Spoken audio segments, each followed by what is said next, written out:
One. Welcome to Blue Pencil Comedy, and welcome to tonight's performance of Two Half-Truths and One Half-Lie. So, have you ever heard of the game Two Truths and a Lie? It's very similar, where we will say two things about our lives that are true, and one thing about our life that is false. Now, since this is comedy, you never quite tell the truth on stage, so it's two half-truths and something that's about a half-lie. So we're gonna have a good time with that tonight. Tonight we have myself performing, as well as Lauren Steincool and Nathan Hart. I should have done an SNL thing from the beginning, but it's too late for that. Oh well. All right.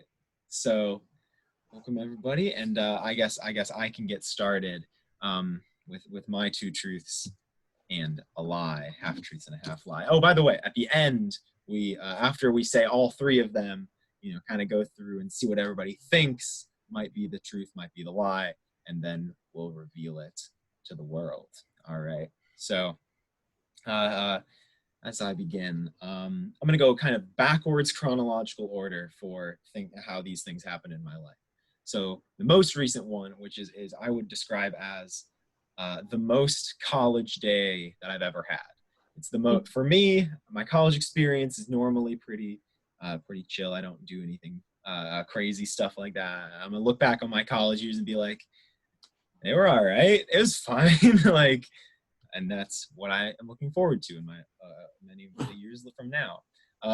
But this was the most college day that I had. So I was doing a presentation on some day. It was for the whole physics department. There would be a dozen professors there, and other students, and some parents and stuff, and other guests. And we'd be sharing presentations about our research. And I decided not to actually make this presentation until the night before.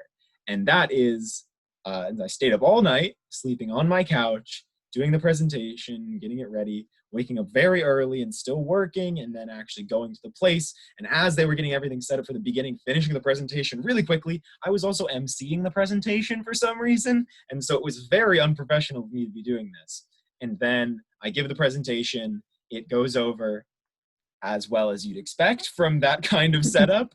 And then I stayed in the auditorium after everyone left and watched the TV show Mr. Robot on a giant screen for another 2 hours. Went to my house, fell asleep in all of my, dress clothes for this presentation for a couple hours.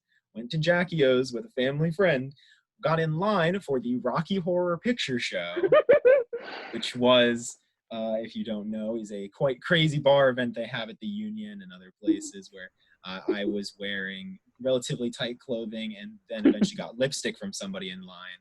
So I was definitely dressed up. I stayed there and partied for a long time watching the Rocky Horror Picture Show. Then I went to an after party, passed out on somebody's floor, stayed the night, woke up the next morning, walked home in the freezing cold, and made myself a bowl of ramen in the morning. And that's the most college day I've ever had. That is one story. So, most college day. The story number two, I'm going back a little bit to a high school event. So I was in choir in high school, and my choir was big on events and kind of big performances. And one performance we had, the concept of it was about talking about depression, I guess, was the whole sort of thing. It was poorly executed, in my opinion, because I don't think they actually got any real experts to talk, and it was very like, we're just gonna pretend we know what we're talking about. All in all, I think it went. I think the help that it provided was nothing at all. But the music, it was fine. Like I'm not. So we're separating those two things. So the music, one of the songs that we performed was called Stars, and Stars is a very ethereal piece. It's a very kind of everybody's singing these notes that are very clustered together and moving slowly back and forth. And one of the aspects of this is people had these bowls. There's glass bowls where you kind of rub a mallet around them, and they're called singing bowls. And as you rub, it makes one note, and it resonates very, very nicely and makes a nice kind of sound in the background. And so many people, probably a dozen people in the choir, had these bowls, and they were rubbing the different notes, and you were able to hear this kind of ringing in the background as everybody was singing. And I got one of the bowls. I'm also a percussionist. And part of the song included tapping the bowl, kind of like a small gong. And so as a percussionist, I'm very used to hitting things with making sure that you can hear them with how hard you hit them. And the director of this choir in high school kept telling everyone they needed to hit these little bowls harder because he wasn't able to hear it. And so I was like, this is okay, I know what to do. I know how to do this. I know how to hit it. It'll like, I know what I'm doing. And so I during the performance, this is a night, dark stage, everybody, hundreds of people in the audience doing this little bowl, and bing, and it's getting to the climax of the song, and my notes just resonating, and I hit it, and I'm feeling so good. The song is going very well, honestly, and I'm resonating, and I'm hitting, and I'm resonating, and I hit, and the bowl shatters in my hand, and I go like this, and I hold 3 large plates of this, I would say, like fishbowl-sized bowl. I go clink in my hand, and a bunch of them fall to the ground, and I look around for a second, and I put my hand down, and I continue singing, and the song ends, and we are all escorted off the stage so they can clean. And that is the second story. And by the way, they called me Crash in choir rest of the year. That's my second story, is the choir concert, breaking the bowl. My third story, I was also in marching band as a student, and it was my senior year. I had a squadlings is what we called them, where I was like the leader of a section, and I had people who played my same instrument in the section. And in this section, there was one person who I would like did some private lessons stuff with, where I would like go to their house, and it was tenor drums, so it was and we would like, I would practice and try to get them to try to help them out with it. And they were actually pretty good. They were a really good player, actually. And but like the amount of I think dedication to like everything that I could see in them was much smaller than I had hoped. They were very naturally good, but the focus wasn't quite there. And so I would spend, hours and hours on some weekends and stuff doing these practices with them. And it just seemed like it wasn't always getting anywhere. And then, like after I graduated, I checked back with all the high school people, and this guy had dropped out of high school and had quit the percussion and had become a TikTok rapper. And currently has, if I check my TikTok app, 1.6 million views and 200,000 follows. And it turns out what I did was totally meaningless because he did so much better without me. And that is my third story. TikTok rapper. So, thank you. That is 2 truths and a lie. And I would like to know whether you guys, I guess we'll do some kind of hand raise situation. Who thinks, so the 3 stories, most college day, choir concert, TikTok rapper. Who thinks that the false story is most college day? We got one vote, I think. How about choir concert? We got one also, maybe a couple votes. 3 votes, and TikTok rapper. 3 or 4 or 4 votes. And the winner is the false story was the TikTok rapper. That's not true at all. Oh, you look down like you're checking your phone. It was too much. That was also improvised. I did not the whole story, but the bit about checking, because I forgot that I should probably do that. So, but the other 2 stories are at least half truths. The bowl breaking was, that was a time. All right, so thank you. Thank you. That's my 2 truths and a lie.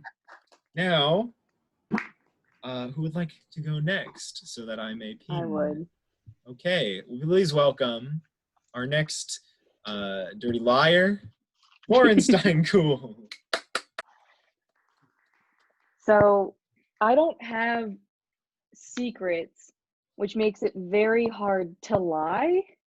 So I've decided to theme this around my broken body as a child, because I don't think I tell a lot of people about my childhood. So the first story, I was in the 6th grade, and I grew up in suburbia. So we were hanging out in the cul-de-sac, just milling around as like people in suburbia do.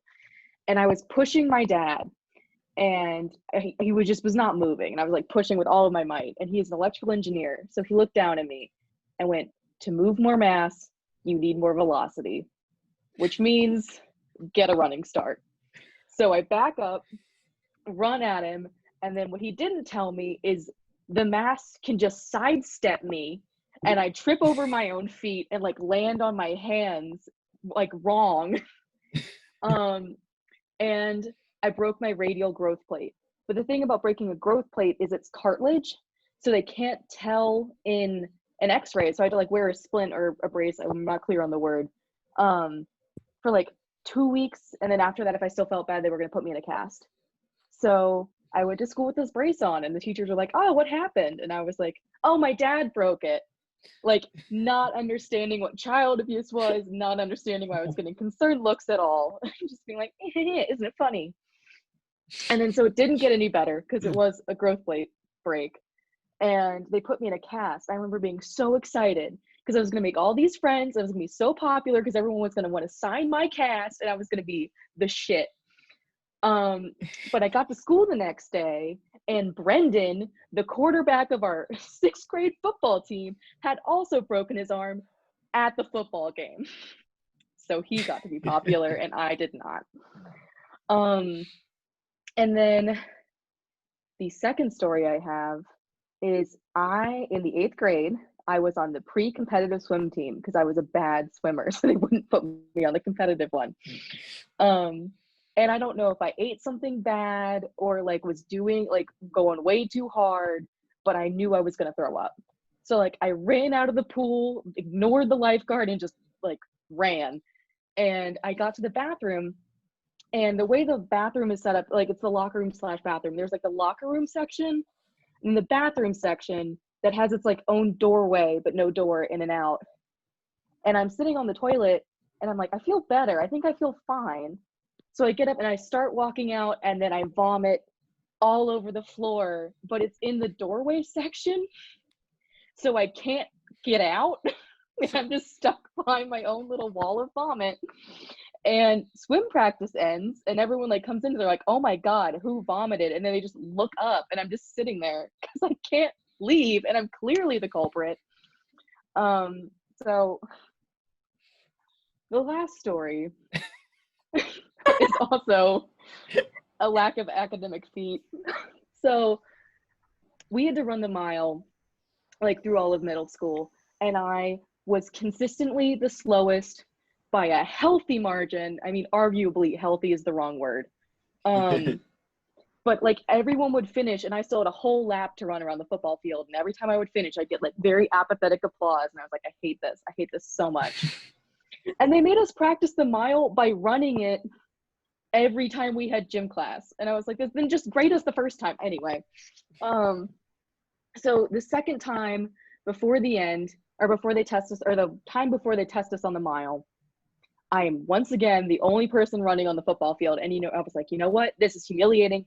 I'm done. I wait for the gym teacher to see me, and then I dramatically twist my ankle and fall. And then I limp over to her, and I was like, I think I sprained my ankle. And she was like, go to the nurse. The nurse gave me ice because that's all the nurse is registered to do. And then for 2 weeks, I faked my limp. First week because I had the mile, and second week for good measure to make sure I wouldn't have to run it the second week, just so we're all clear. And then I didn't have to run the mile, got an A. It was grade school gym, no one cared, but like, so I got out of it. And those are my stories. Thank you. All right. All right, let's take a vote. All right. Who thinks that the false story is broke your wrist by trying to push your dad over? Yep. I'm gonna vote for that one. Okay, Who we got thinks two. it is swim team throw up incident? All right. All right. And who Mhm. thinks it is dramatically twisted your ankle to get out of the mile? All right. That's Emily. You're I gonna cry appreciate about it, Emily Lauren? You're for gonna thinking cry better of about it? me.